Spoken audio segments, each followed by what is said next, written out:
And we are recording. No, I have 8 of the powered USB hard drives, their own hubs, and they're fine. They'll fucking I can run Yeah. those for a month in a row. It's I have these little waterproof, fireproof ones, and then I have my fireproof safe. Once a week, I offload them all onto a couple of these, toss them in there, and they're even just one of those is fine. What happens is when I get greedy and I'm like, let's plug them all in, because instead of waiting for 2 hours and then switching them out, I like to put them all in and then go do other errands and Yeah. shit. And like an idiot, when I do that, I come back and the computer started over, and I'm always like, what the fuck? And it's such a Yeah. If they're powered from the USB port, then uh, having a powered USB hub that has its own power supply separate from your computer fixes that, yeah, because your computer is going to be like right at the limit yeah, for trying to power all the, because a hard drive is right at, even the new ones that they're right at the limit of what a normal USB port can provide. yeah, yeah, And you put 4 of them in there at once, yeah, your computer's yeah, power supply is going yeah, yeah. No, it is, yeah, because it's such a small amount, but at the same time, your computer's not meant to do that. It's just not. You're asking too much of it. Um, Speaking of fireproof, I was finishing up an episode on Wednesday, I think, and fire alarm went off, and I was like, because I've only ever had my fire alarm go off once, and it just so happened to be like a week ago. I never ever use like my oven or stove or whatever, and I think I decided to cook something. First time I've ever cooked anything here. If fire alarm goes off, and I was like, well, that's the first and last time I'm sticking a microwave. And so the fire alarm went off like towards the end of the podcast, and I thought it was just me. And I stepped outside, and everyone was coming outside. And I came back in, and I was like, hey, I think my apartment complex might be on fire. I have to go. And however, it just like I had like the fireproof safe, but I got like a heavy duty fireproof safe like a month ago. Not even, maybe 2 weeks ago. And like I mean, it's retarded. It's like 700 pounds, is like 6 inches of steel. It's rated to withstand like 2 hours at 1900 degrees Fahrenheit. And it's yeah. retarded. But I remember always thinking, I'd rather have this and just be able to walk out of my apartment or home and just be like, Yeah. all 650 episodes are safe. You can come back to the smoldering pile of rubble, and that safe will be on the ground floor Yes, yes. with your stuff in it. Oh, dude, it It's was fine. delivered on like a flatbed. I had to pay 2 guys to move into my apartment. It's retarded. And but so as the fire alarm was going off, I remember I walked outside and saw it, and I was like, "Who's the idiot now?" Smacked it and walked outside, just free of all concern. I was like, forgetting that there are other people in this apartment complex with babies and stuff. But I'm waltzing on out there, just thinking like, this motherfucking burn to the ground. I don't give a shit. I've got a half ton of steel in my living room. But Yeah. so that was kind of a nice Mhm. complete eradication of any buyer's remorse. I just walked out and I was like, saw that chrome plated and the thing is it's just big enough, Roger, that the old Sentry safe can fit inside of it. So there's 2 hours. You believe in layers, don't you? It's like 2 hours of 1850 degree steel, and then there's 1 hour at 1700 degrees of the Sentry safe. And so I do the turn code thingy, and I open the big one up, and then you open it up and there's just another safe inside. And you go beep beep beep beep beep, and then that one opens up, and that's where I have these hard drives. So I walked out. I almost wanted the apartment complex to burn down. Part of me was like, let's put this thing, and then immediately remembering, I'm like, there's like 10 times as much valuables in my bedroom that are not fireproofed, and so. But I walked out of and there. the other tenants. Yeah, and the babies and the dogs. But I walked out just thinking, I was like, saw fire trucks coming, and I was like, this motherfucking burn. Like, let's see this thing. Let's see this thing. But turns out there was no fire. It was just some kid ran and pulled an alarm. So fuck that. So yeah, it's funny. It's, we realized about 3 months ago that we've lived in this house for 30 years and we had never changed the smoke detectors, and we are like, maybe we should get some new smoke detectors, just like on general principles, because they're like probably not even radioactive anymore. And so I had to install those a couple of months ago. Uh, Incidentally, on Wednesday, the same day that I found out that my dad had flunked his nuclear stress test and needed a angiogram, I was interviewed by another videographer, local New Orleans guy. He came to my house with a very professional video setup. Actually, he uses a Nikon DSLR. He had a lapel clip with a radio transmitter, Okay.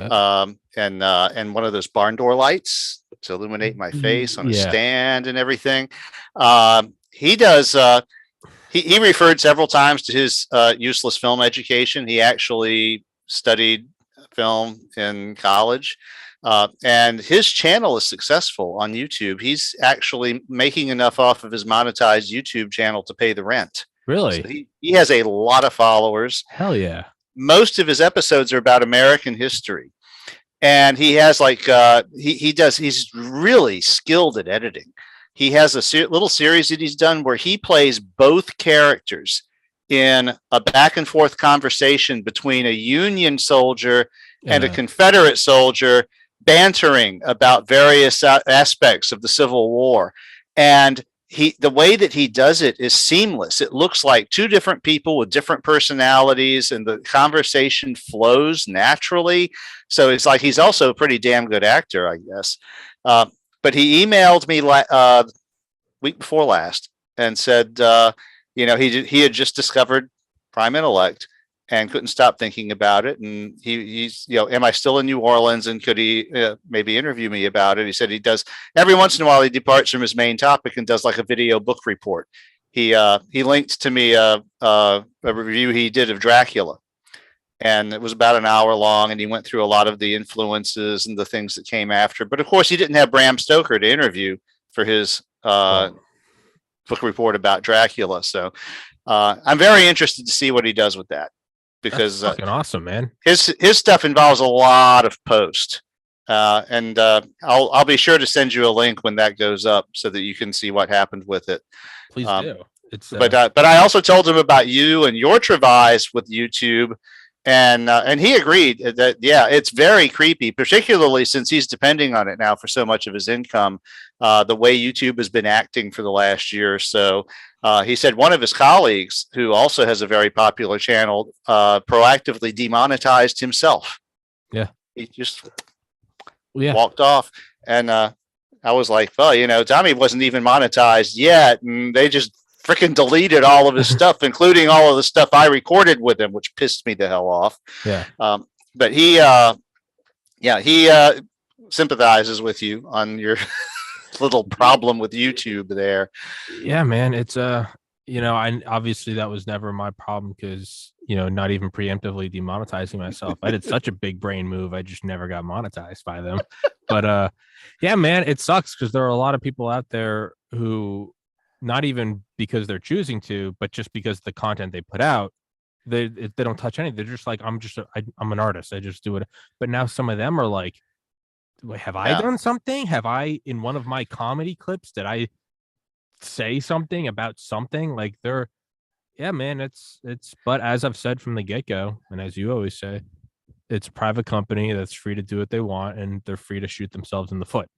Yeah, which they appear to be in the process of doing, even if very slowly. But it's they're alienating their own content producers. So, yeah, man, it's no good. I mean, removing the dislike button, that affected more people, because before it's like you can't talk about the election, you can't talk about COVID, and a lot of people are like, well, I don't give, they're just whatever. I just like that guy. I just put out videos. But now, that is a huge thing, but it's a huge thing for tutorials. That's a huge thing, is you never go to, because there are clickbait tutorials, and you go look at them, you see 9,000 dislikes. You go, oh, this guy is just, hawking his podcast and not giving you a review of the new PS5 or something.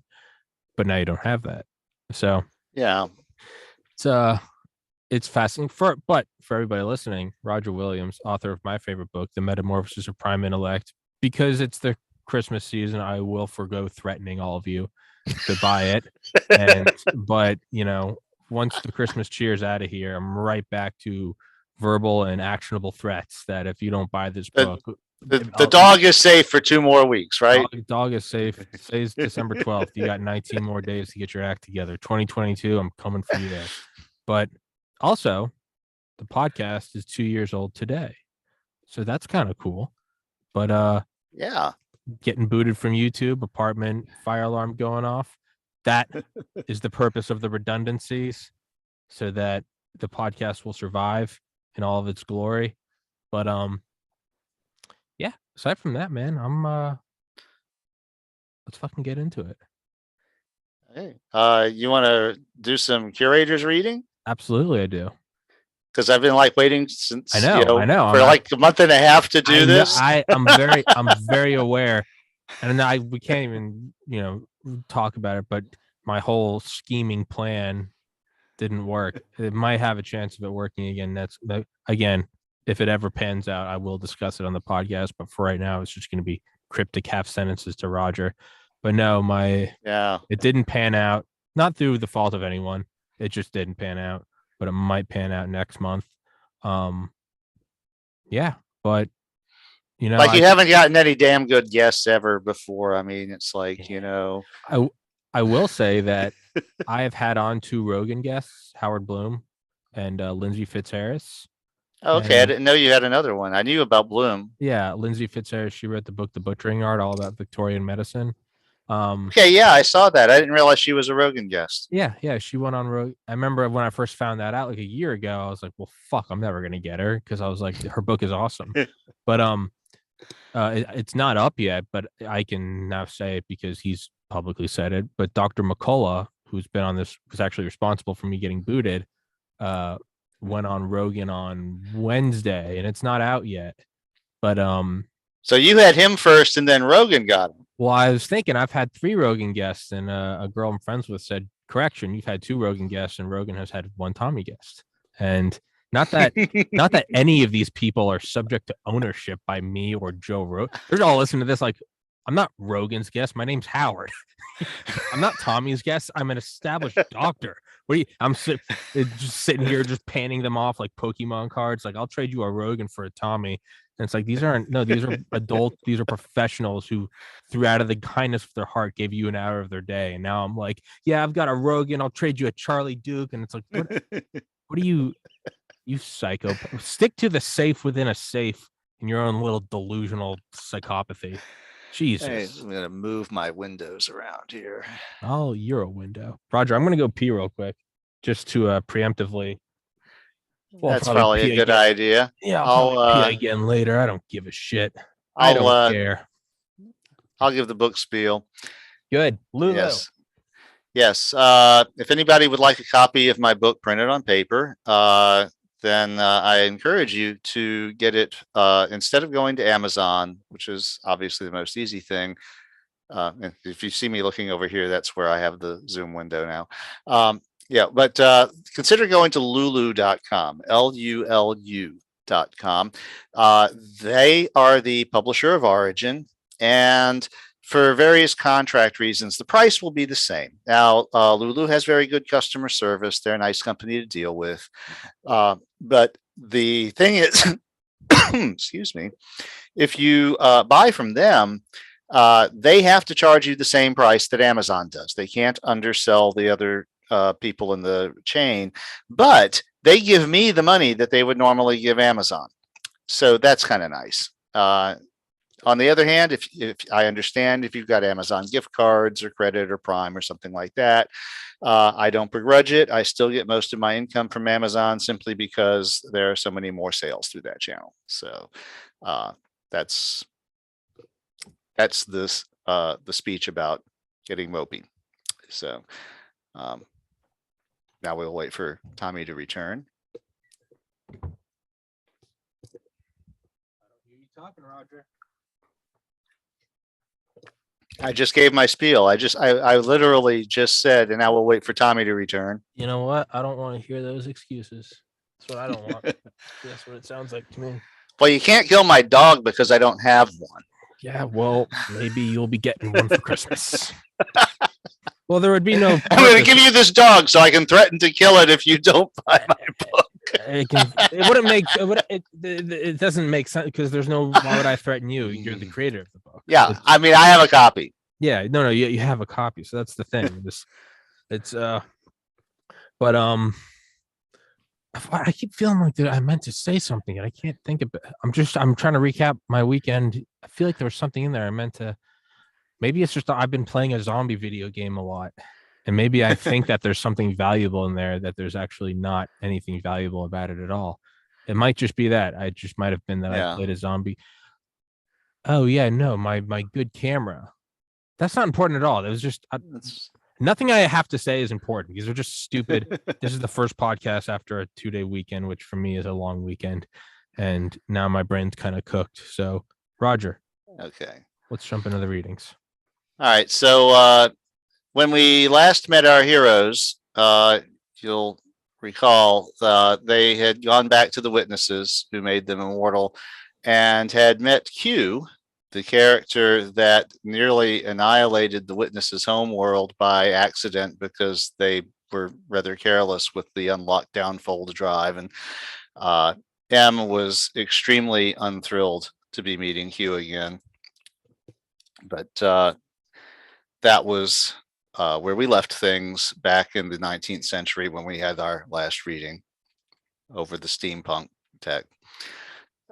So this will be episode 38 as it was originally published on Reddit. And I believe this is 8 for you in your curation of the curators. Mm-hmm. So this one begins 8 years later. We have a time jump. Promethean Uplift Project plus 34 years.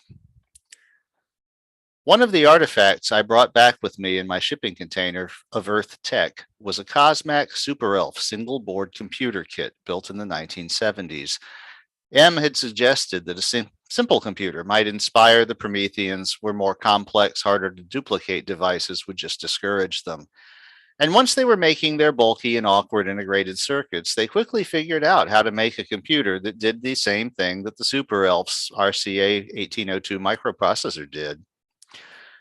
Promethean semiconductor technology didn't naturally lend itself to high speed or density, but 30 years later, they were making 1802 clones that ran at 100 megahertz and with a new 16-bit architecture that cleanly ran older 8-bit programs. M had tried to suggest that other architectures could be more useful, but the Prometheans had never had Alan Turing to tell them that all such machines are basically the same, and they were reluctant to make a large body of existing work obsolete by changing the platform on which it ran. We were invited to inspect a prototype of what they thought might be a practical Starship data system. M, who had written more than a little software back in the day, took a keen interest and spent hours discussing the operation of the new 32-bit 1802 clone with its developers. The computer had a gas discharge backlit graphical LCD display, and while it was monochrome and the pixels were easily visible, there were a lot of pixels because it was almost 2 meters across. It was actually made of tiled modules about 10 centimeters square, so it could be made arbitrarily large. They demonstrated maps being updated in real time as we flew over a virtual landscape, and it was clear they were quite proud of themselves. After 3 days of evaluation and 2 more spent crunching numbers furiously in private, M announced that it would work. I hate to admit it, but this thing can do what they need. What do you wish they had done differently? She put down her pencil and leaned back. Almost everything, she said. It's an awkward mess, and not really amenable to string handling and therefore advanced compiler design, which would make everything a lot easier going forward. She sat up. But it will work. I have to give them that. They will do 10 hours of work for every hour we did coming up with software for it, but I suspect what they end up with will be a lot more thoroughly vetted and reliable than ours. That sounds like a feature, not a bug. She snorted. You might be right about that. The Prometheans won't be listening to music or watching videos on their computers, but human computers were a lot more reliable when we weren't doing those things either. The computer was a surprise, but a bigger surprise was why the Prometheans felt they needed it. On the advice of the computer people, we visited another electronics lab. We've been working on the next level of fold technology after levitation and gravity plates. Those don't require focusing and just harvest gravitons across a local probability field. The next step would be something that focuses, but is also limited to some form of radiation. The two main candidates are your supergravity drive and the microfold, which is used for galactic communication. But you have a microfold terminal. You've been using it for tens of thousands of years to reassure the curators that you're okay. And we would like to melt it into slag, but the only way we can safely do that is if we have something to replace it with of our own making. And that requires us to be able to engage the Galactic Message Transfer Protocol. That doesn't require what you would consider a high level of computer power. After all, most of the curated do it with nanite-based computers, which we understand are liquefied garbage compared to yours. But our older designs still weren't up to the task. This new 32-bit version is. You'll still need the software, M said skeptically. We've been working on that by recording traffic and decoding it in artificially slowed time on a 16-bit machine. We obviously can't respond with our own messages, but we can write and test the code which extracts messages and identifies our response slot. Now that we have the 32-bit machine, we think we can be on the network with our own hardware in a couple of months. It actually took them 3 months, but we soon found ourselves traveling to observe the ceremony as the Prometheans melted their hated nanite-based galactic nanny. Traffic on the network had largely been congratulatory as they announced their presence to the general galactic population for the first time. We joined the leader of the Microfold lab to watch the ceremony. I didn't think there was any way you could get the software working so quickly, M said as we watched the nanite microfold transceiver start to melt. The lab director said, "Behold the power of fourth." "The fourth what?" I said. "Not fourth the sequence, fourth the computer language. It's compact, fast on hardware, designed with it in mind. It's the reason our new machine has multiple hardware stacks. And interactive, so it facilitates very rapid design and accurate, incrementally tested coding. The Galactic Terminal software was mostly complete before we took delivery of the 32-bit prototype and connected it to our experimental microfold interface." "I've seen a couple of fourth projects," M said. "We call it write-only software because you can't look at a program and figure out what it does." "But you usually don't have to. The computer does, and it turns out the computer is very good at that." "So some being with access to Earth technology must have introduced you to this concept." "There's actually a chapter on threaded interpretive languages in one of the computer books you brought here in your shipping container. It contains a summary of the core fourth primitives and a practical example of an inner interpreter. We figured out long ago that it would be our fastest and easiest path beyond machine language. It was designed when your own computers were much more primitive to make maximum use of limited hardware." "Huh, what have we done?" M said. "You've opened another gateway for us on a path that leads out into the galaxy."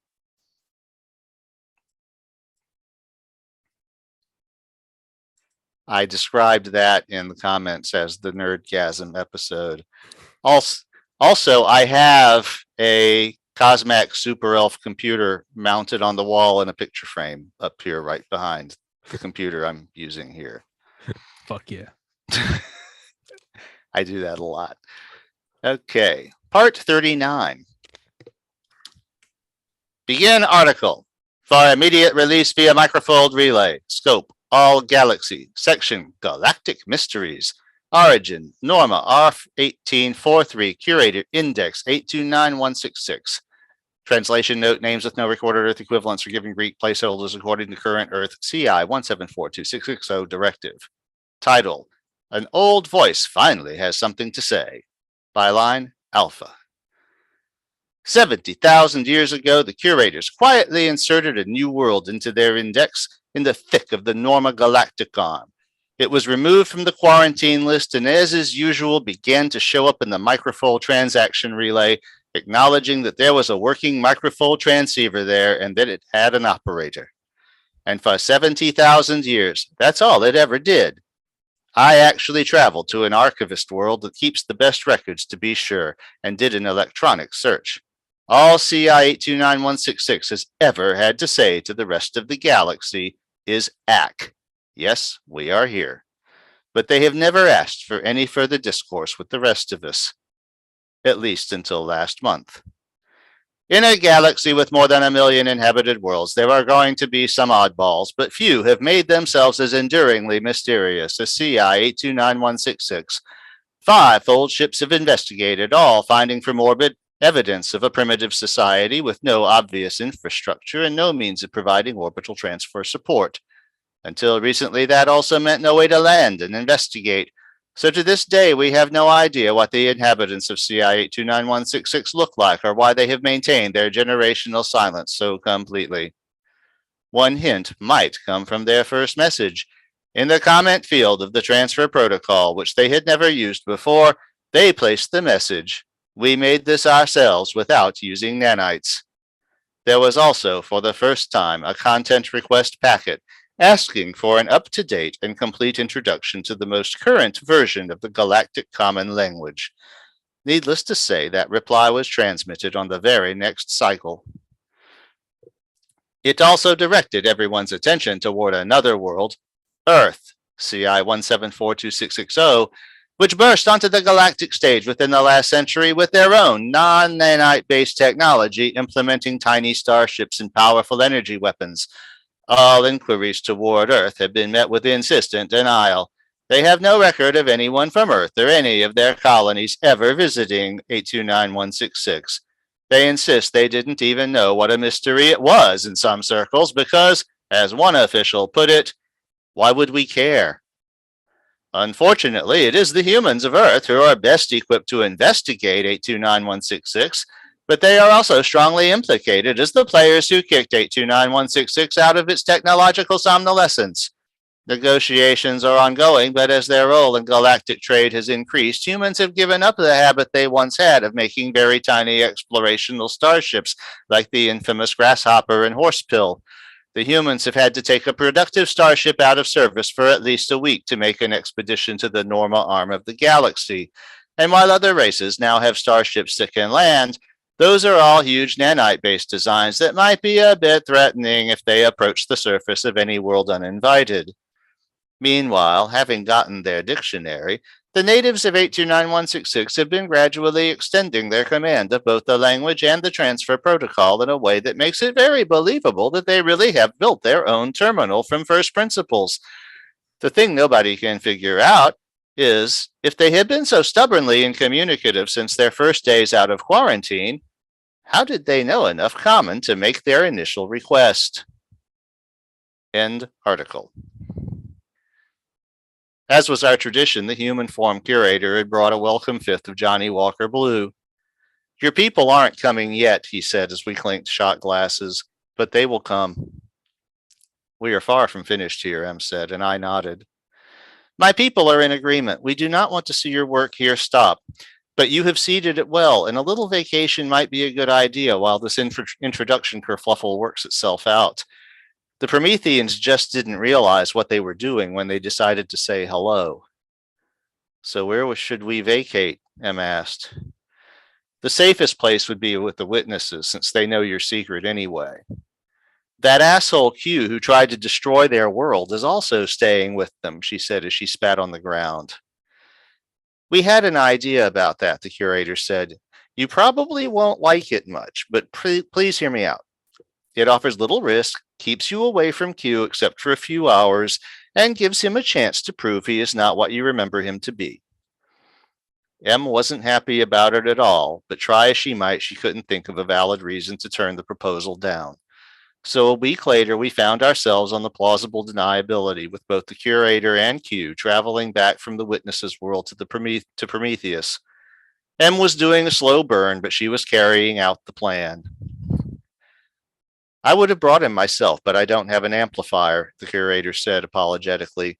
"By the time the situation escalates to a point where such an item might be released, it could easily be too late to help." "I appreciate the ride," Q said. "Don't thank me, I'm just driving the jalopy," Em said in a voice dripping with venom.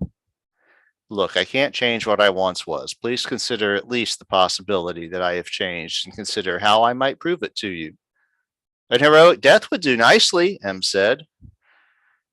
"That's a distinct possibility," the curator said. "Q is going to provide a cover story for you, and there is some risk to him in doing so. We will not be able to provide cover for him."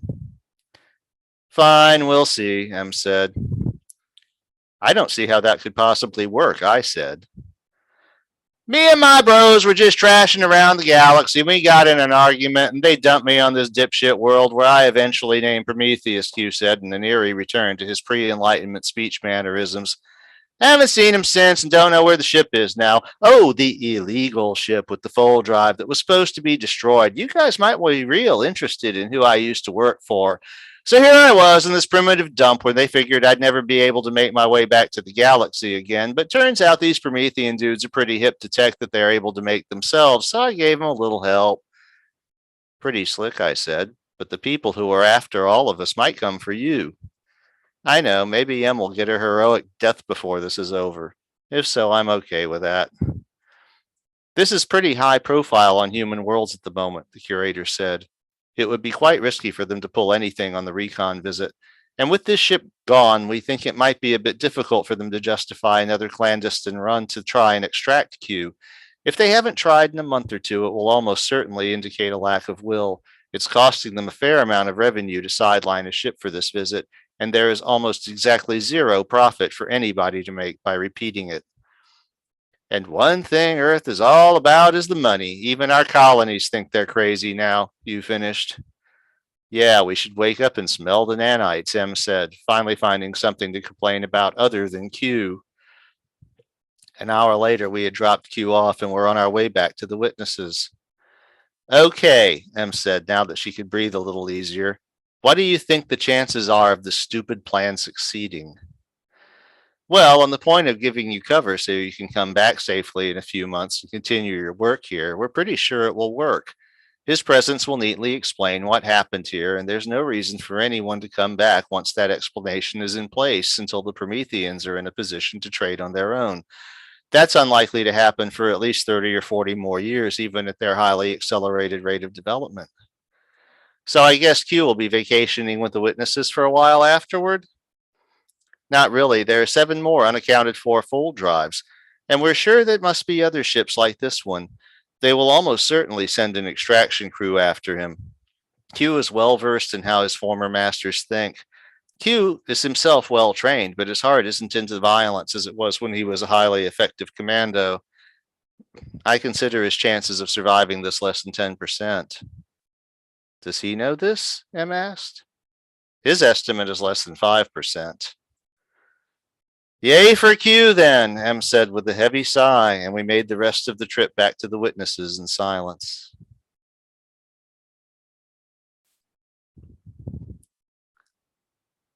Part 40.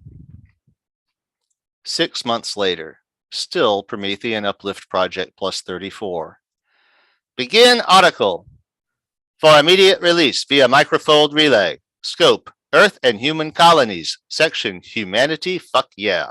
Origin, Norma, R1843, Curator Index 829166. Title, A Real-Life Robinson Crusoe Returns Home. Byline, Associated Colonial Press. This quiet world, a third of the way around the galactic wheel from Earth, became a subject of interest this year when, after 70,000 years of stubborn rejection of curated technology, the natives developed an independent link to the microfold network on their own. Here with the crew of the Trinity-class fold ship Prospero's books, we found the cause of this world's sudden technological uplift, a world that is no longer nameless. When I realized what I had to do, I started calling this place Prometheus, Q said. He is a relatively young man with a fondness for cultural references a bit beyond his apparent years, and surprisingly fresh, Earth-like attire. The Prometheans are great makers, he says. They've been really on the cusp of doing this for all these thousands of years. It just took a little push. I showed up with a couple of the keys they needed in my head, and they did the rest even quicker than we humans did. They just don't like the lack of control you accept when using nanites, since nobody except the curators really knows how nanites themselves work. But when I showed up here, I knew what was possible because I knew humans had done it. As to how he ended up on the world he named, Q has a story that will set investigators running all over the galaxy. There were 8 fold drives humans made that were capable of folding a planet into its star before we figured out how to lock that out. He told us, They were supposed to be destroyed despite their potential value after the legendary M and J witnessed such an event firsthand. But according to Q, would you really think something as valuable as a fold drive would just be melted down?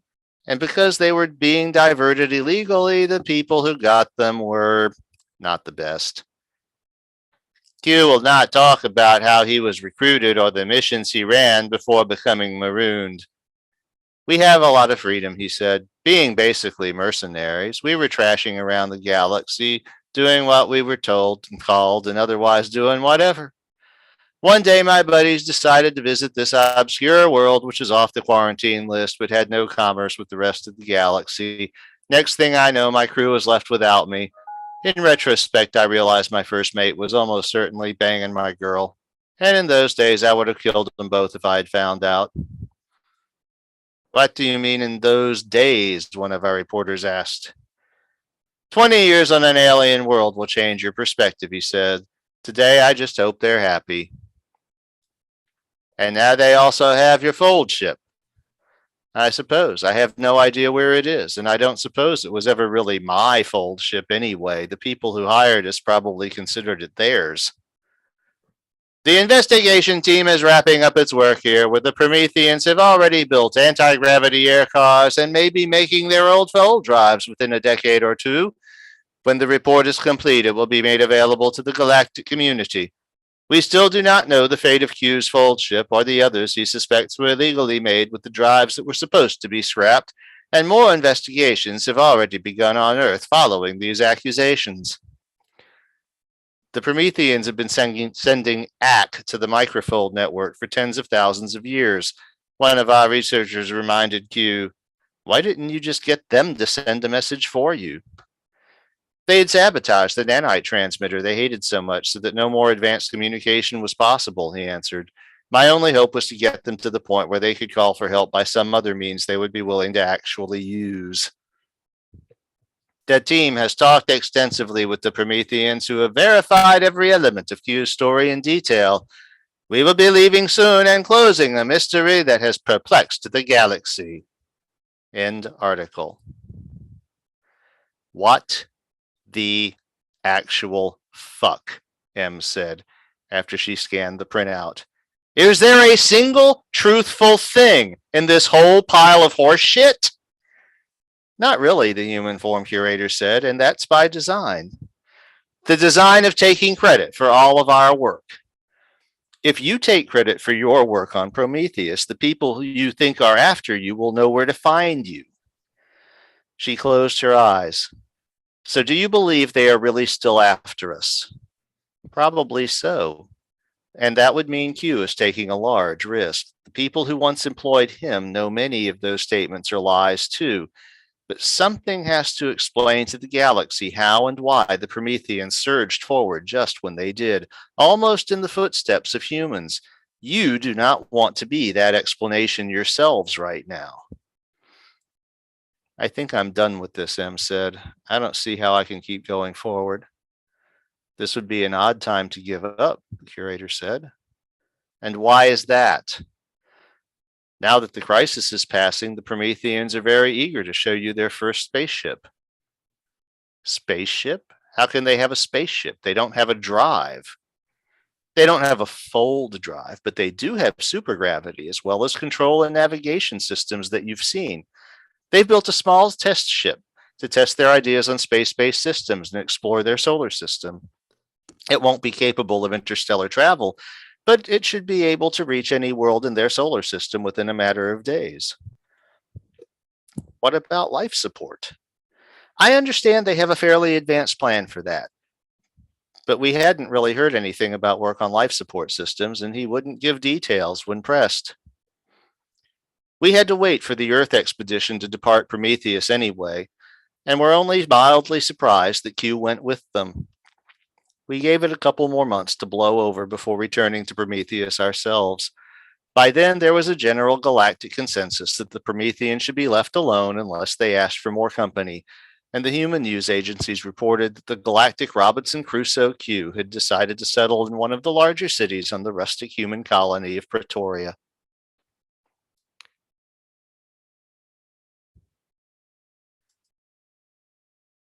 Part 41. 1 year later, Promethean Uplift Project plus 35. The Prometheans had created thousands of research facilities to drive their progress, ranging from little shops investigating radio techniques to sprawling complexes devoted to mass manufacturing electronic circuit plates. In the beginning, we had made an effort to visit all of them once in a while, but it became impossible. And some of them didn't want us to visit. They didn't want us to just give them human technology. They wanted enough hints to figure out how to do it themselves, but in a way that made sense to them so they could implement it on their own. The shipworks was one of those. We had known they were planning to build it, but we didn't know how they had actually got to the point of building a ship.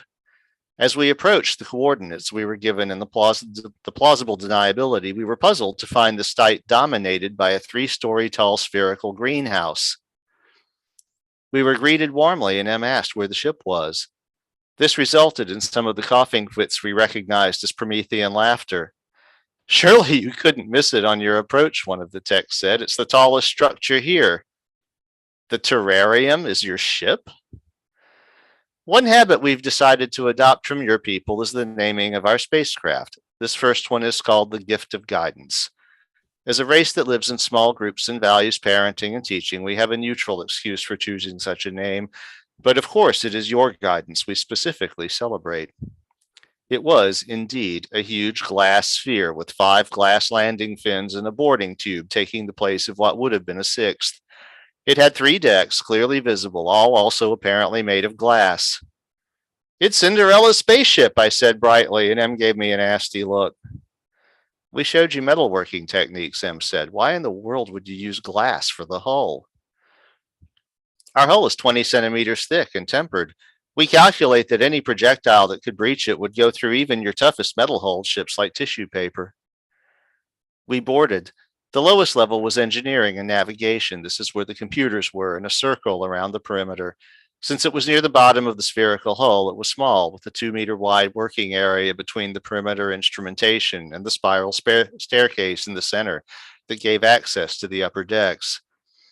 We have 3 onboard 32-bit computers for redundancy and parallelism. Any of them can do any job, including control of the multiplex drive, the ranging radar, life support, and power distribution. How big is this thing? The hull is 12 meters in diameter. Lithium batteries and stores are below this engineering deck. There's a space about 1.5 meters deep there.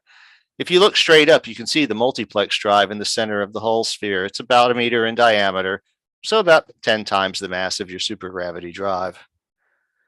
Why do you call it a multiplex drive? It isn't just a supergravity drive. It has multiple functions.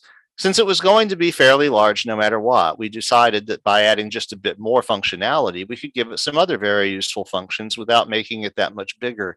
That's made some of our other systems simpler or even unnecessary. What else does it do? Well, it can selectively fold all wavelengths of photons. We can use it directly as a heater if we're in the outer solar system too far from the sun. And while it can't fold electrons since they have mass, it can fold photons to the center of a dense photovoltaic array, generate about 10 kilowatts of electricity for the artificial lighting and computers. And of course, to charge the batteries for when the drive is offline. We had wanted to use it for area illumination, but we realized we can only control the size of the aperture, not its transparency. So we have to keep it very small for safety when it's folded to the center of a star. We ascended the staircase, which was supported by 6 glass columns, about 10 centimeters in diameter, around a 3-meter diameter core defined by the columns and the holes in the top of the 2 decks. The second deck was just below the equator of the sphere, and the staircase brought us to a pathway through the vegetation. The multiplex drive was supported by 3 stalks anchored to the columns opposite the stairway at that level. The main path on this level circumnavigates the hull and leads to sleeping hammocks. The illumination facilities are also located on this level, with the vegetation providing some privacy. We don't do a lot of complicated recycling on board. We depend on returning to a habitable world to restore the atmosphere and water systems to equilibrium. As she spoke, another Promethean approached from the thicket. "Oh, they're here," he said. "Sorry, but I was a bit busy with last-minute details." "This is our ship's botanist," our guide said. "You might prefer to think of him as our life support engineer." We gave you designs for life support systems, M said a bit plaintively. Yes, and they were very clever. Also very difficult. Exotic materials, toxic and caustic chemicals, high temperature processes, all stuff we hadn't been working on. But we have been farming for almost 100,000 years, and we know our biome well. The mechanical schemes required pressurized oxygen and resources to scrub carbon dioxide, which were either very complicated or used expensive consumables. And there are other things our biome does that your life support systems don't. We do use your methods for our EVA suits, but there we accept a lot of limitations. We tried this on Earth once, M said. It didn't work out too well. Of course, Biosphere too, the botanist nodded. It lasted, about 2 months before they were accused of cheating? Something like that. Fortunately, we don't anticipate ever being sealed up for more than a week or two, and never even that long once we have the fold ship. Our design goal for this system is a crew of 10, 3 engineers and up to 7 passengers for a tour long enough to visit every planet of our system. But the biome could support 60 for as much as a week in an emergency, with bright sunlight for the biome. It can support the design crew indefinitely, at least for oxygen generation on the onboard artificial lighting. These plants do okay in variable lighting conditions? Oh, yes. We've been farming for a very long time, and not with your industrial methods. We know our native biome very well. We ascended to the 3rd level, which was open to the sky. Here, the navigation walkway follows the inside core guardrail instead of the perimeter, and we have a couple of observation and entertainment areas.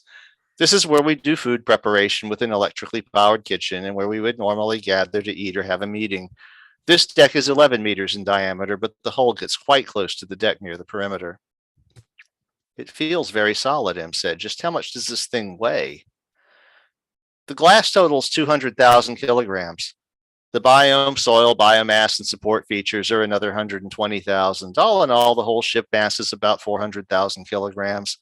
Of course, weight doesn't matter when you have a supergravity drive because every particle falls through the same acceleration gradient when you maneuver. How in the hell did you build it? I asked. For that, you have to go to the engineers. We're just the crew. But they took pictures. The Prometheans had only primitive black and white film photography, and they used it sparingly, but they had devoted a crewman to documenting the process of creating the Gift of Guidance's hull. They had lofted the glass into space as a solid blob 4 meters in diameter, then used the multiplex drive to melt it using the sunlight cannon method.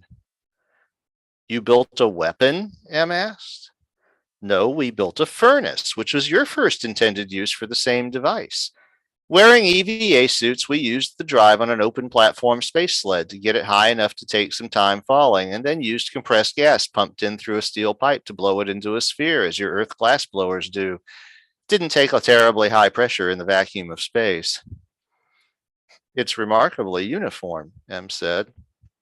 This was our 4th try. We let the others crash into the ocean, the guide said, as if this was the most natural thing in the world. This seems an awful lot of effort for something that can't leave your home system, M said as we returned from the engineer's shop. But it's not stuck here, our guide said. We've been in contact via the microfold, and other races assure us that they could take us along as their larger ships transfer. It's actually normal for a non-landing orbit-only fold ship to generate a fold aperture much larger than its hull. Now that you mention it, if I needed to, I could even do that with the plausible deniability. We normally keep that ability locked down, but I know how to enable it. And that brings us to our reason for finally inviting you here. You see, we have tested everything as much as we can. We've taken the ship into space and landed it multiple times, but it's our only ship, and if we've made any mistakes, we have no second chances once we are out in the solar system. We've never put it in orbit around Prometheus or taken it as far as the orbit of our moon. We would be grateful if you would accompany us in the plausible deniability on our first voyage, just in case we need backup. We don't have an airlock or a docking ring, M said as I nodded. We know. We plan to make this first trip in EVA suits. We're given to understand that you can evacuate the plausible a couple of times and recharge the atmosphere if necessary. We would only need this in some extreme, dire, unexpected circumstance. You do have a fold drive, which we don't, and that could be much more useful than an airlock. M looked at me and I nodded. Of course we would do this. We would be honored. If you don't mind, I said, and I direct this at M too, she's the one you want in the plausible if there's an emergency, but I'd like to accompany you in the gift to see what it is actually like to ride in this thing. I think you've surpassed us at having the only ship of its kind in the whole galaxy. That would be excellent, Jay, the guide said. We would also like our first real voyage to be recorded, and human technology is much better for that than ours. I guess it's a good thing we lost the fur for now, M said. I don't follow, the guide asked. We rather liked your fur. Yes, but our EVA suit designers didn't design with it in mind. Behind our guide, one of the Promethean engineers erupted in a fit of coughing laughter. We can see that, she said with a wide grin. The problems our suit people had with our own fur were considerable, so if your suits were designed for you to be naked, it's probably best to wear them that way. Roger, monologue. Gotta pee. Okay. I like the glass prototypes just falling into the sea, just as if that was the most natural course of action. And we just plummeted this thing from orbit into the ocean, as one does. Yeah, it's junk. So, all right. So the next part will be 42. I've got a couple of more here.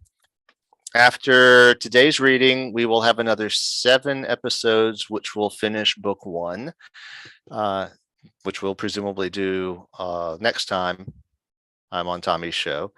And that will actually take us halfway through the entire series. Even though there are 3 more books, they total about the same length as book 1, mainly because they don't have to lay so much groundwork.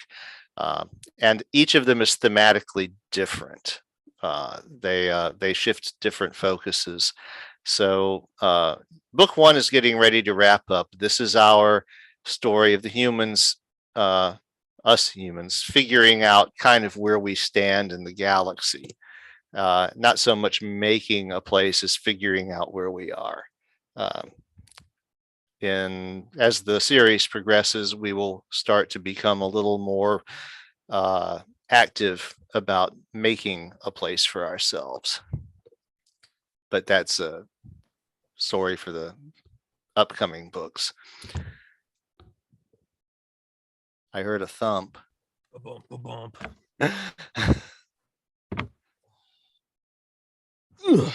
Okay. As you were. So, part 42. The aircraft was built when men were preparing to visit the moon, but hadn't made it there yet.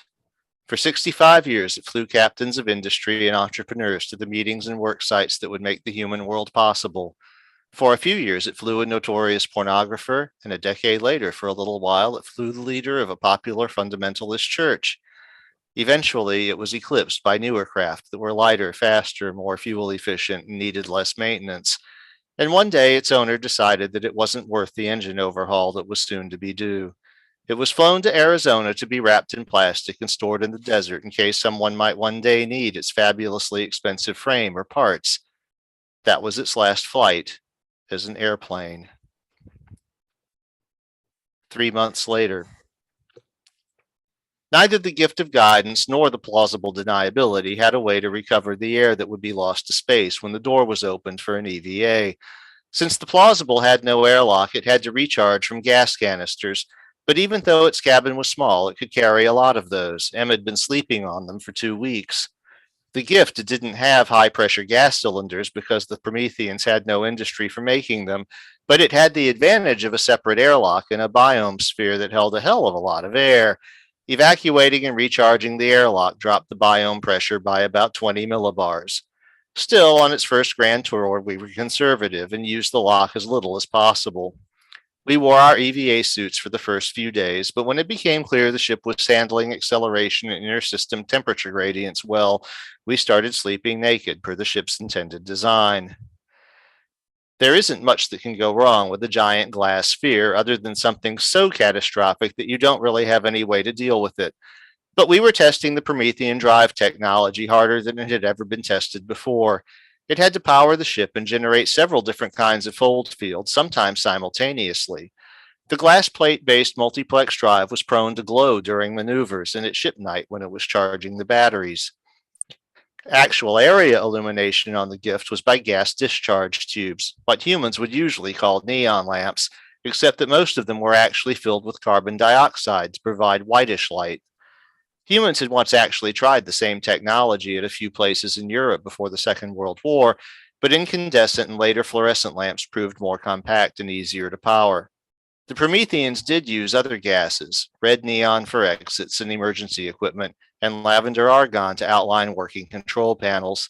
M remarked over the helmet comms that the gift looked remarkably like a Christmas ornament from a couple of kilometers distance. Space travel had finally given the Prometheans an appreciation for voice radio communication, though their techniques were still primitive by our standards.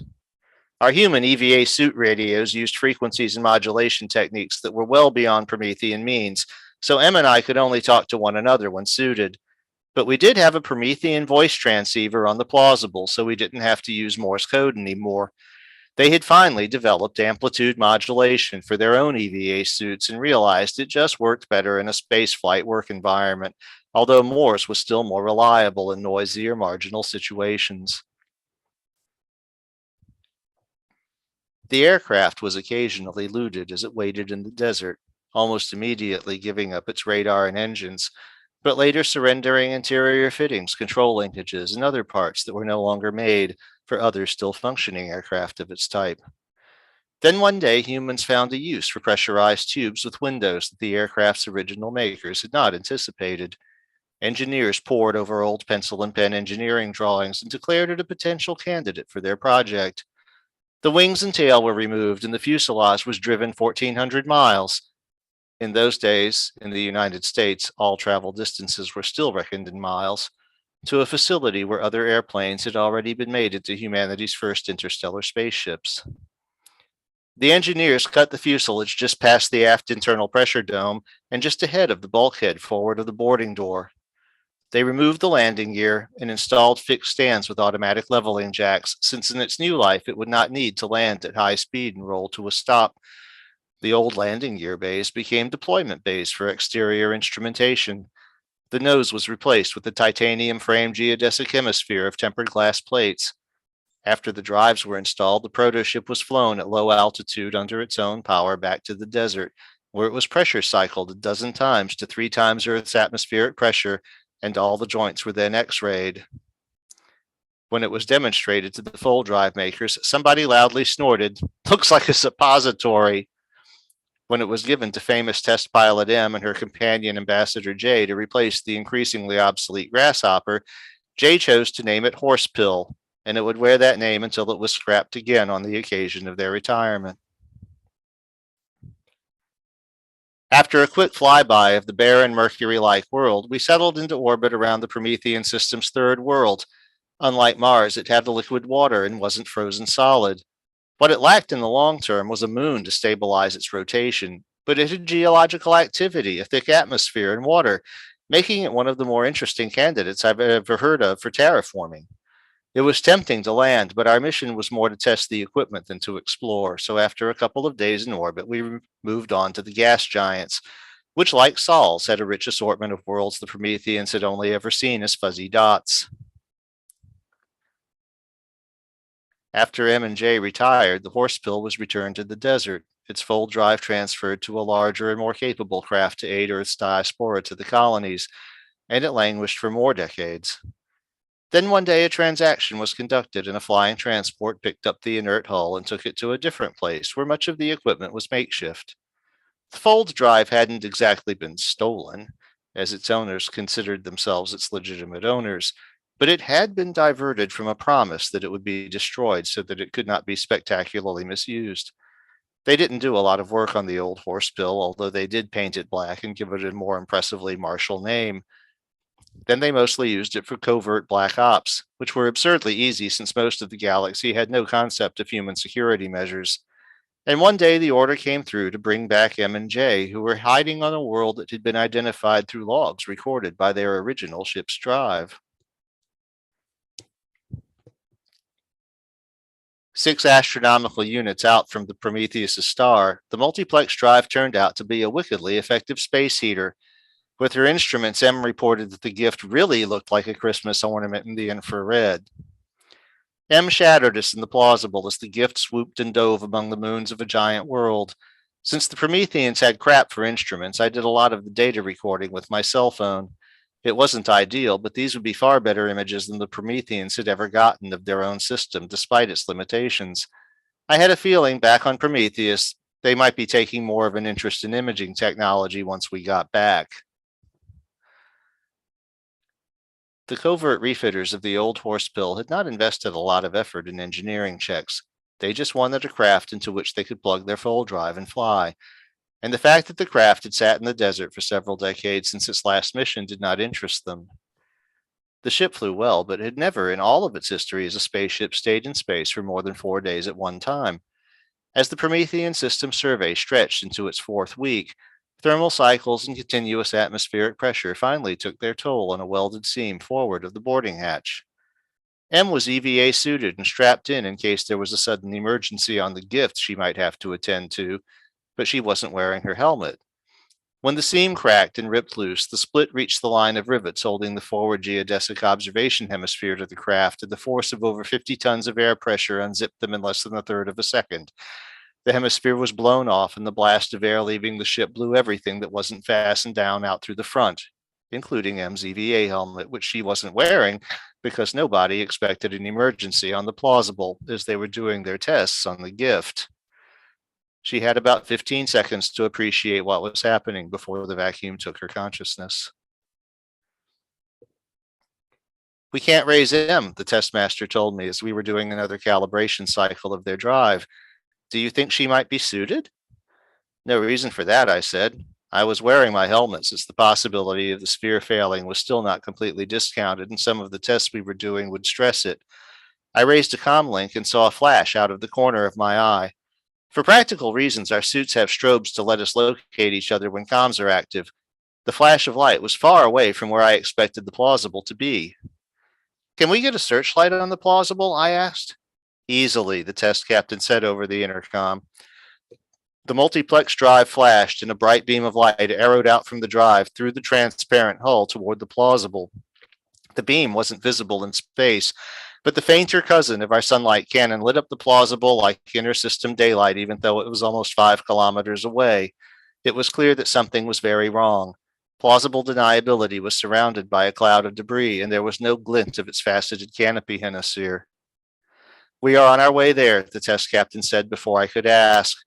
Although we had been going a good fraction of the speed of light on our way to the gas giant, it took excruciating minutes to approach the plausible, because it wouldn't have been good to smack it with a 500,000-kilogram glass hammer by accident. When we got close, it became obvious that the canopy hemisphere was gone. Gift heeled around to orient its airlock toward the open forward end of the ship, and there we could clearly see M, her limp body strapped in and EVA suited but helmetless. Our condolences are inadequate, the shipmate by my side said when this became apparent. Get the airlock as close as possible, I yelled. We have work to do. As I climbed into the airlock, the test captain tapped me. Tell me your plan, he said. I have to find her helmet since it's got the only other radio transceiver in the system compatible with mine. Then I'll expand the fold aperture and bring you home. We won't be able to communicate once you leave since your radio is incompatible with ours, and our compatible one on the plausible will be in vacuum. When you're ready, maneuver to this quadrant. She indicated to the left of the airlock. Just get us within the orbit of our moon and we will do the rest. You have limited oxygen in that suit and probably no way to recharge, so you do what you must.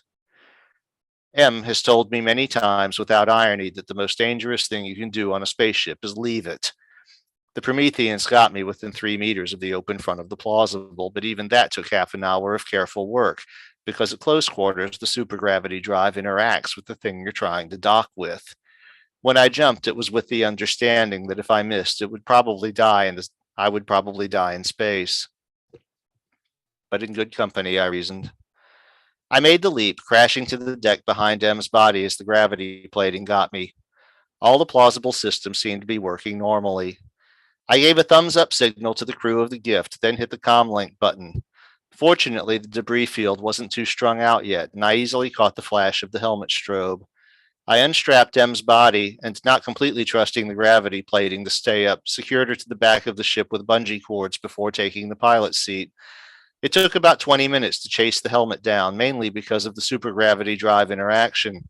I had to basically set the ship on course and let it run into the helmet on momentum. After a couple of tries, it crashed to the floor behind me, and I turned around. Now the tricky part was expanding the fold aperture to encompass the gift of guidance. This required bypassing several safety systems and specifying the new radius and arbitrary units that were related to several normally hidden calibration values. Fortunately, M had drilled me on this before our departure, and even though it required operating an alphanumeric keyboard and a fumble-fingered pressure suit, I got it done in less than an hour. Then I positioned myself near the airlock as we'd agreed and waited for the thumbs up from the crew of the Gift before folding us to Prometheus. After making a stable orbit somewhat below what would have been geosynchronous for them, I hauled back to the shipworks. The crew of the Gift had no need for haste in their prototype ship, but I was on a limited oxygen budget. After I landed, the Prometheans poured out of the buildings of the shipworks, carrying flowers and paper standards. We had been living with the Prometheans long enough that I knew their funerary rituals, and apparently the crew of the Gift had gotten the message to them by radio as I was navigating in. A crowd quickly engulfed the ship, and when I opened the door and emerged with M's body in my arms, they opened a corridor for me. I had seen this ritual several times, although I had never been the bearer. Since they don't use cloth, they had covered a table with flowers and leaves. For the first time since the disaster, I allowed myself to really look at her and nearly collapsed in grief. The Prometheans converged to comfort and assist me. We went back outside to observe preparations. There would be a feast and celebration in her honor. News was being relayed around the world by Morse code. I went back to the crippled ship and fetched her helmet, which I placed on the table next to her. It would need to be stripped of its radio before we buried her with it, but it belonged to her. I took my EVA suit off and put it in its storage hangar aboard the Plausible. A couple of Prometheans asked what I was going to do with what was left of the ship, and all I could do was shrug. A Promethean funeral is what they call a proper mourning ritual, and part of that is to surrender to the alcohol and the flow of grief and allow yourself to see death from your own window of life, knowing you will eventually follow. Except that M and I hadn't really expected to go down that path quite so soon. The witnesses had. There was a collective gasp, and someone grabbed me and hauled me up to the path. M was standing outside the mateship mortuary, holding her EVA helmet and looking around. Can someone tell me what the hell is going on? She shouted in English. You were dead, one of the Prometheans said in accented but clear English. Oh, that, she said. Is Jay here? I was quickly hauled up to the front of the crowd. Honey, the witnesses have been spacefaring since our sun wasn't even a cloud of gas. Don't you remember they mentioned something about surviving the absence of oxygen? I had, in fact, completely forgotten that, but I would never forget it again.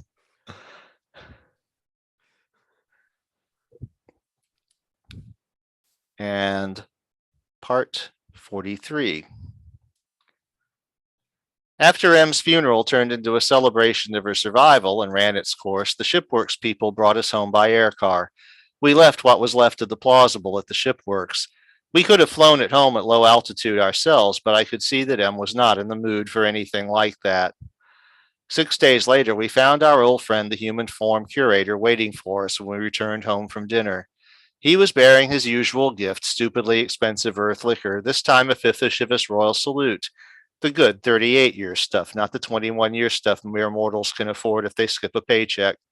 M fetched us shot glasses, and we clinked them. I came as soon as I heard, he said. And how did you hear? M asked. We walk among all of our children, even these, but here our operatives keep a low profile. We are all very sorry about your ship and glad your vacuum defenses worked as the witnesses intended. If you need anything, know that I have been assigned an amplifier belt to assist you until the Promethean project is concluded. An amplifier? For us? M said incredulously. This world has been a long-standing thorn in our side, one which the two of you have very nearly now pulled. It has been a long time since the Curators have owed a debt such as we owe you to. Seems like it's done, Em said morosely. Nothing left to do but wait anyway.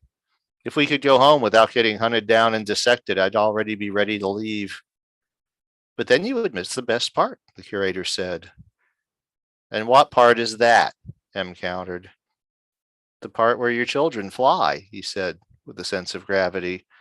Of all the things we can ever experience, this is the thing we long for the most and which we remember most fondly. Very few of us have the privilege of guiding a world through the critical path, and far fewer can claim to have done so as an individual effort. My people will tell your tale for aeons. Yea, us, Em said. She hasn't been herself since the near death experience, I said. It shouldn't have had any negative effects. The witnesses' methods are a little different than ours, but they've been on a solid footing for aeons, we know, Em said. If your plan is to try to live for hundreds of thousands of years, it's a bit of a problem if the most common environmental condition in the universe can kill you in a couple of minutes. How are your methods different? I asked, trying to move to something resembling a topic. Curator vacuum defenses concentrate on maintaining consciousness. After an explosive decompression, I can stay conscious for 5 or 6 minutes. This requires specialized energy storage organelles throughout the brain, and we forego some of the witness's techniques to optimize for this. The reason is, of course, that I can fold myself to safety if I remain alert. My window of consciousness gives me enough time to scan and locate a place of safety from almost anywhere in the galaxy. But if I fail to save myself that way, my long term prospects once I lose consciousness aren't very good. I would start to sustain serious damage within an hour and probably die within 3. The witnesses take a different approach since they know they depend on being rescued by others who will have to reach you in a ship. So your bodies move aggressively to preserve your brain and organs as soon as the pressure drop is detected. It actually helps that you lose consciousness quickly so preservative measures can be brought to bear. One reason it took Em a while to revive once you returned her here is that the protective chemicals and mucus barriers had to be reabsorbed before her body could resume a normal metabolism. Depending on other conditions, you should be able to self-revive after 5 or 6 hours in vacuum and to be revived with proper medical help after as much as a couple of days. What about the cold? I asked, not really understanding the process very well myself. Vacuum isn't hot or cold, Em said. You start cooling down by black body radiation, but it takes hours, and I guess we make antifreeze if it goes too far? That's right, our curator said. So why is she so depressed? I asked him.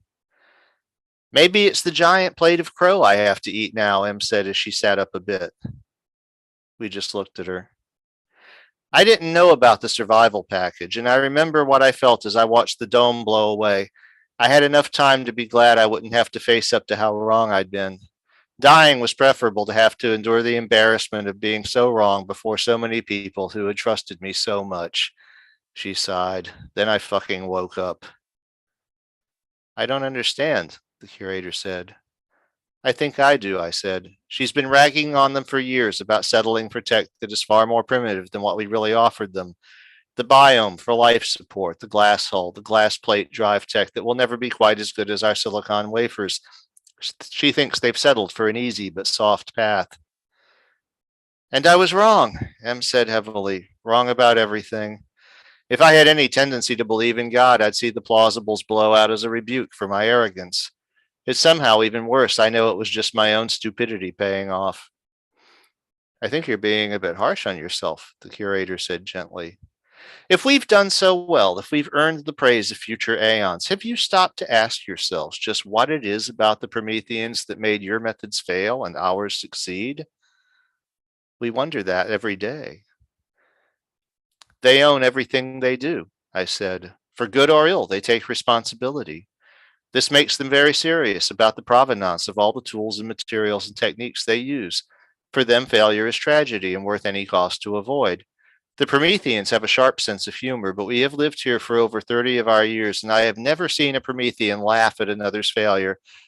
They would not understand what humans call physical comedy, or for that matter, most of our comedy at all. You give them nanites, Em said, becoming a little more animated, and they ask, how do these things work? And your answer is, pound sand, just take them. The Promethean asks, how do these things fail? And your answer is, don't worry, they don't. Just trust us. But the Prometheans don't just give away their trust. You have to earn it by showing performance and reliability.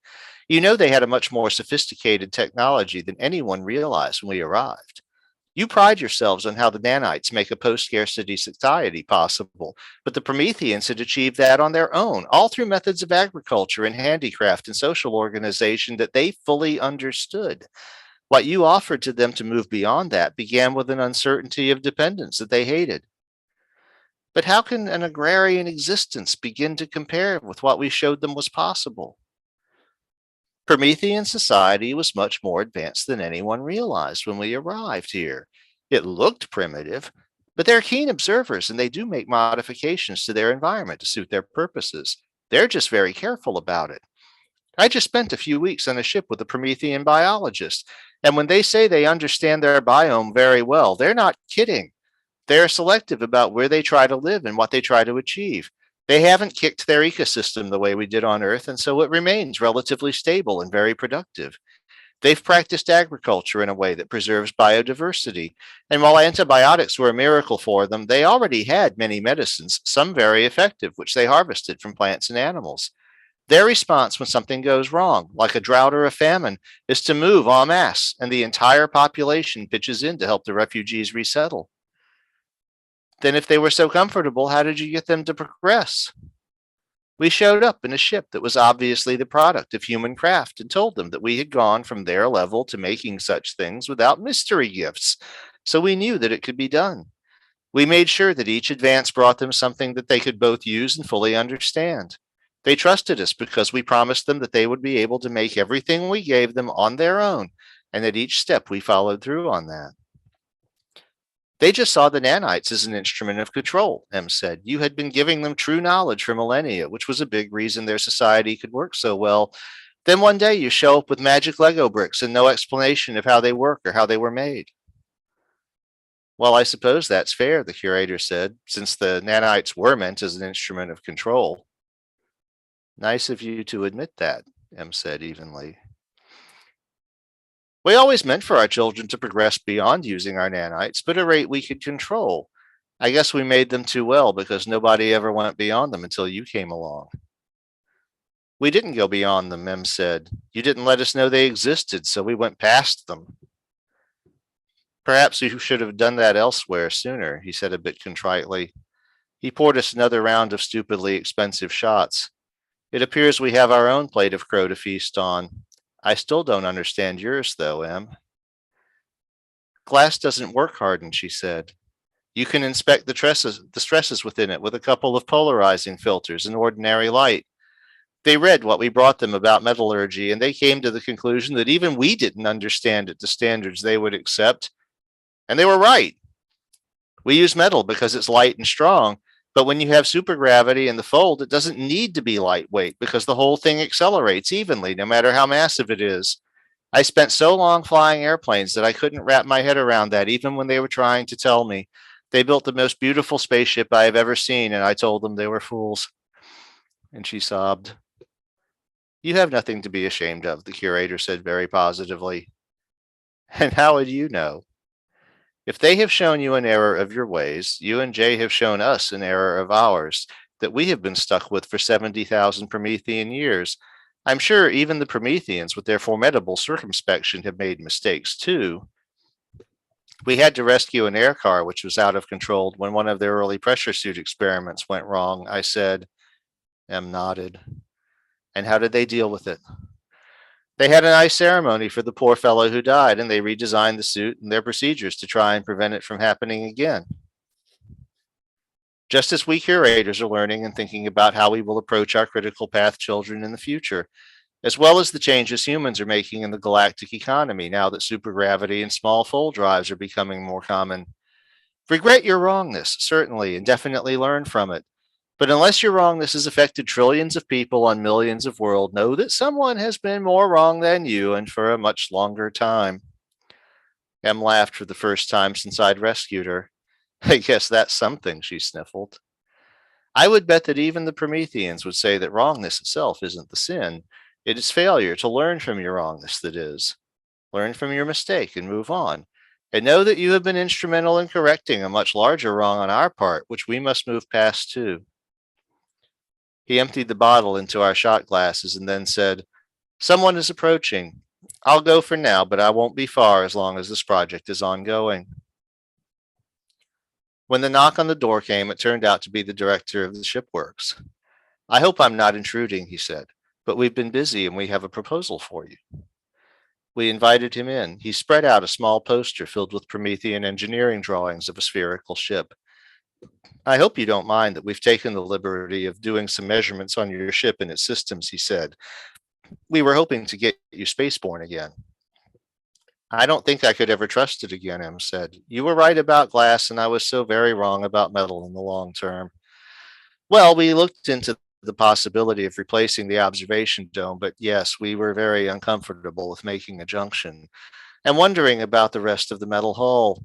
So our engineers came up with this. We think we can make you a new ship in our style, about 6 meters in diameter, and install all of the drives, controls, and instrumentation from the plausible in it to make it fully functional. No biome ecosystem? M asked. You don't have a bioengineer to keep it running, the director said, and you seem to be comfortable with the functioning of your mechanical life support system. This is extraordinarily generous, M said. Not really. Our full drive won't be ready for a few more years, so at the shipworks, we have some breathing room. It would be educational for us to work on a project like this using more of your technology. And you've spent decades with us making our ship possible, so rebuilding yours is a tiny return for what you've done for us. Em and I made eye contact, and for the first time since the disaster, she smiled. Then by all means, go for it, she said, and I just nodded. And that is where I had planned to leave it for today. That was part 43. We will resume with part 44 next time and finish with part 50, the end of book 1. That was an emotional roller coaster. I think I was more upset that she lived because I had already accepted she was dead. And I was like, don't fucking pull me back into this. There's a finality to tragedy that you almost don't want it to be reversed. Yeah, well, that was a subject of unusually long comment thread after the post on Reddit. Yeah, but at least I didn't make them wait until the next week to find out that she had survived. Yeah, I did that all in one episode. Yeah. No, I liked it. Definitely wasn't expecting it. It's yeah, yeah. I mean, I wasn't expecting she was gonna die because part of me was like, they're so advanced. So I guess it kind of, I guess it kind of does close any like loop plot hole you might feel there was. Like, they're so advanced. How would they die? Yeah, I mean, the way you worded it, the single most abundant environment in the universe is a vacuum. A gaseous planet is the exception, not the norm. That, yeah, I guess it makes sense. Yeah, I don't know how I feel about it. And while I didn't realize I was doing it at this point, it turns out there will be an arc in book 2 where the difference between curator and witness vacuum protection techniques will become a critical plot point. And I won't say anything more about that. Okay, fair enough. Not sure if I can forgive you. That was a roller coaster that I wasn't entirely ready for, and I feel like I was ambushed. I feel like this is ambush journalism in some weird perverted definition. That's called pulling a really fat rabbit out of your hat when you're an author. Fuck you. Fuck you, Roger. I like it, man. I like it, but I mean, I like the kind of the meta theme of, again, seeing what happens when you're not gifted these technologies from the get-go. You have to come up with your own novel ways, and often when you do it that way, you learn about kind of methods and procedures on a more granular level that you otherwise wouldn't. Like, I think I've said this to you, when I play video games, I don't ever watch and that, I guess that's the zombie game I started playing on like Thursday. It's called It's called State of Decay, and there's just I haven't even played like the real game. There's just like a zombie survival kind of mode where you're in like a parking lot, you have like artificial barriers, and you're just kind of like fighting off zombies. And never once watching like a tutorial, not knowing anything about the game, not watching YouTube, and like forcing myself to like don't look up the game, don't look up hints, don't look up anything. It's very like very frustrating and disappointing because you can't get past like the first level. But then when you finally do figure it out, now I can breeze through the whole thing and just and beat it like Yeah. mechanically beat it. And now I'll go up and look up like game walkthroughs and I'll be like, oh, no one's doing any of like the tactics I came up with. And but it's because when you're not given a strategy or like a Yeah. guidebook, you have to pioneer unorthodox, but ultimately like natural selection, you find like the sharpest way to do it. And yeah, no, I love that recurring theme. I guess because I see it so many times in my own life.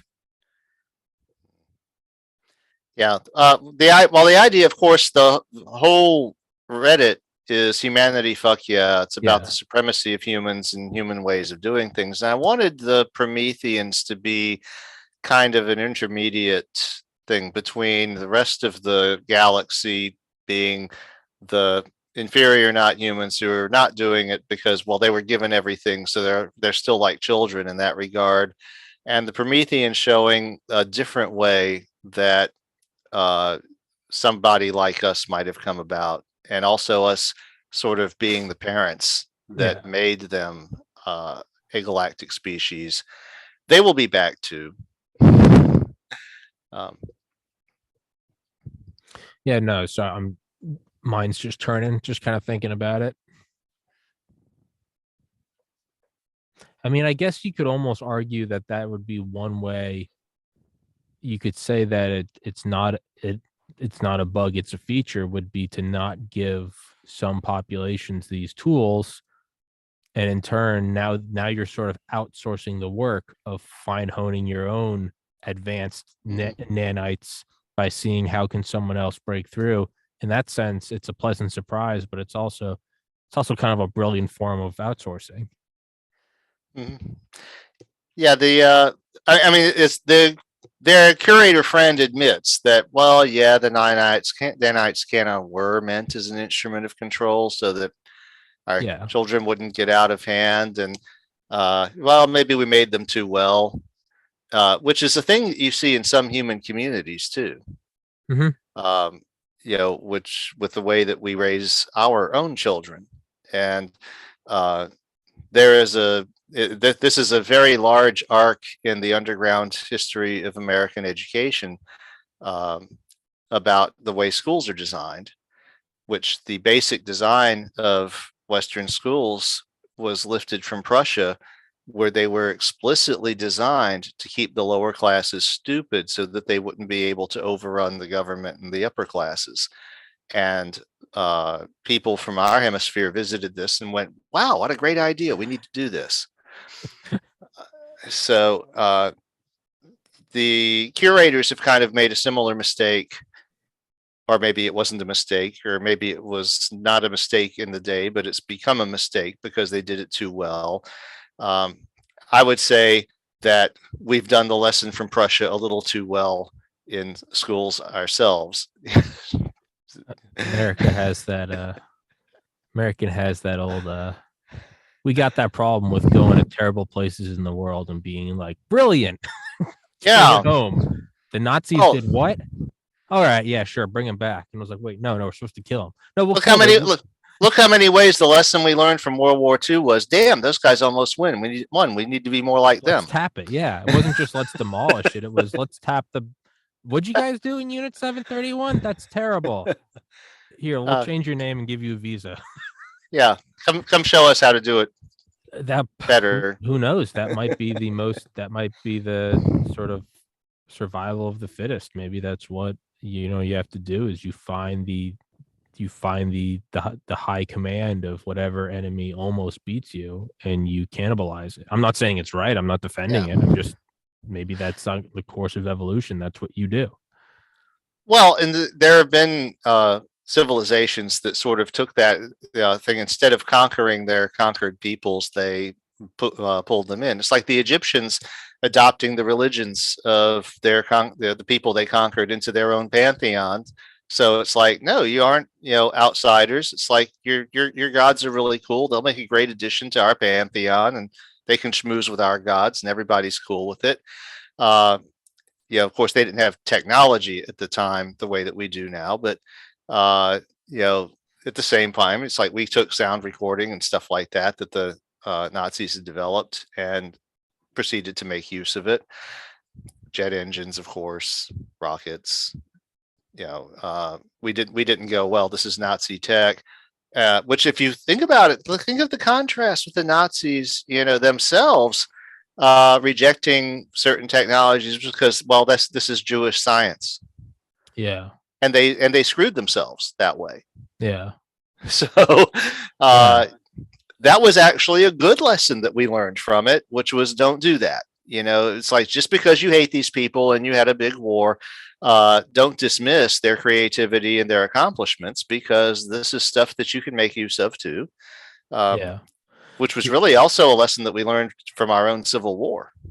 I mean, the Nazi and Japanese use of racial superiority may be effective at whipping your populace into a fervor, but on the grand scheme of like conquer, no, it provides a lot of blind spots, because you go, oh, this is from an inferior, versus at the risk of trying to justify like Operation Paperclip, there's almost something more lethal about just dropping all preconceived notions of superiority and racial disparaging, and just go, does the technology work? It's sort of a drop everything and just follow the technology.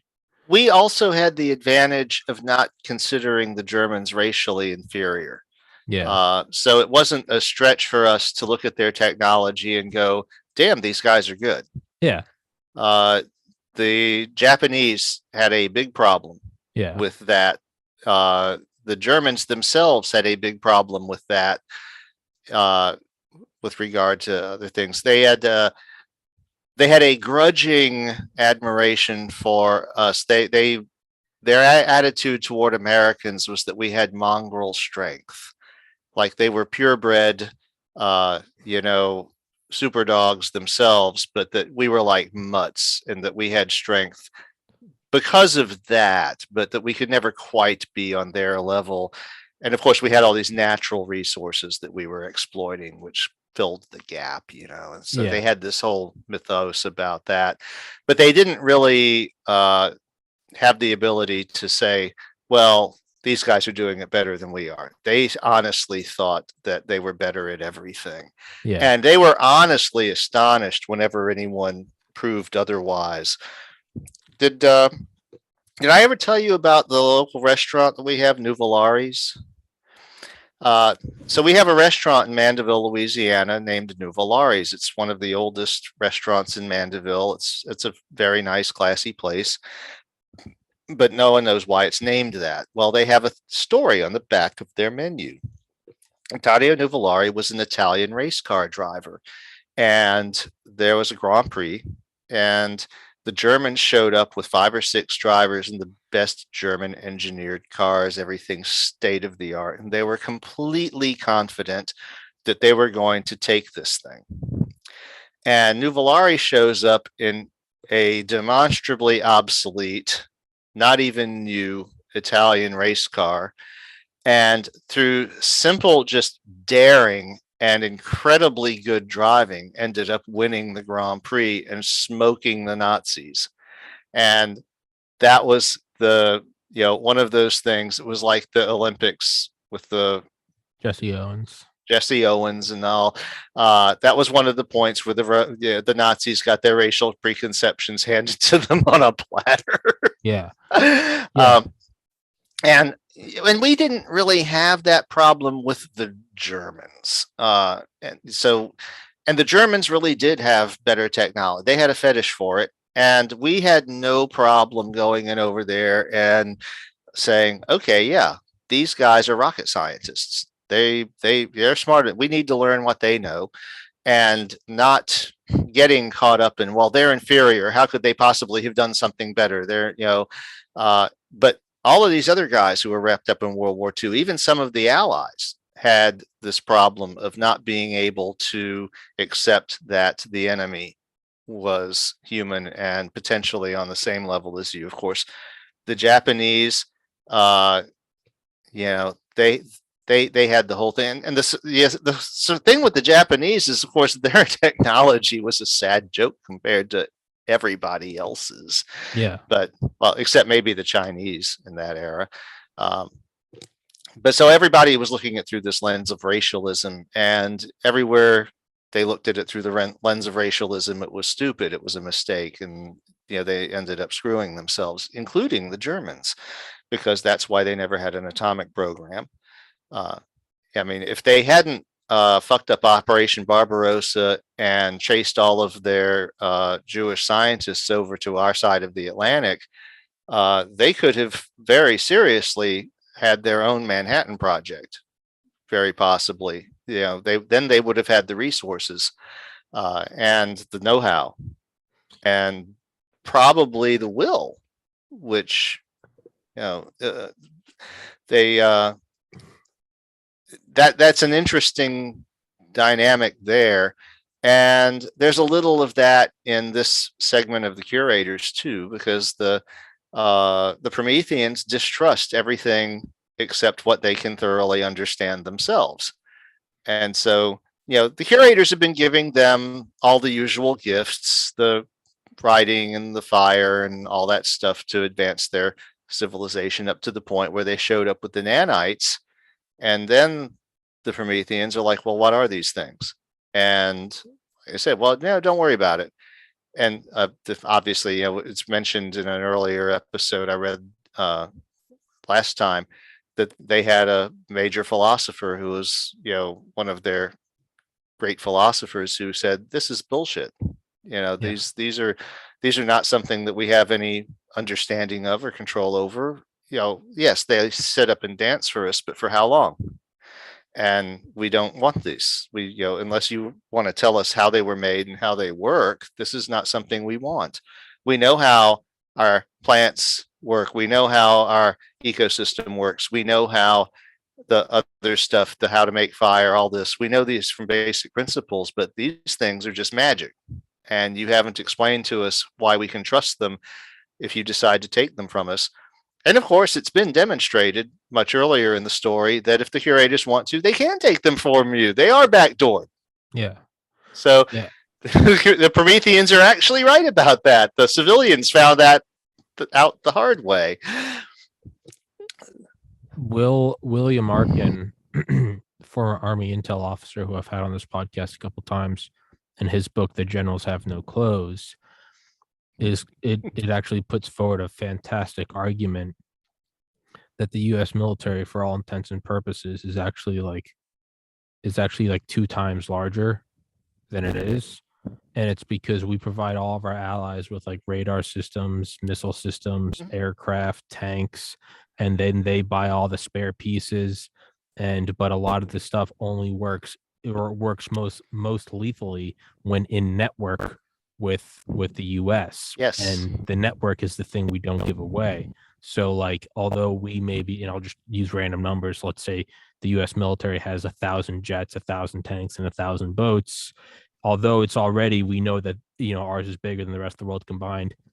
Effectively, it's actually like 2,000, because sure, it's like the British have, but they use the F-35, and like so do the French. And yeah, they have everything, but they don't have the real goodies. Yeah. The F-22. As long as they stay our friends, then they have it. But if they try to use it against us, they're going to find that it's not nearly as effective. Well, we also don't give away the F-22 and the B-2 and the B-1B. We keep the real goodies for us, but it's also, I would venture to say that I'm sure those all have very convenient back doors.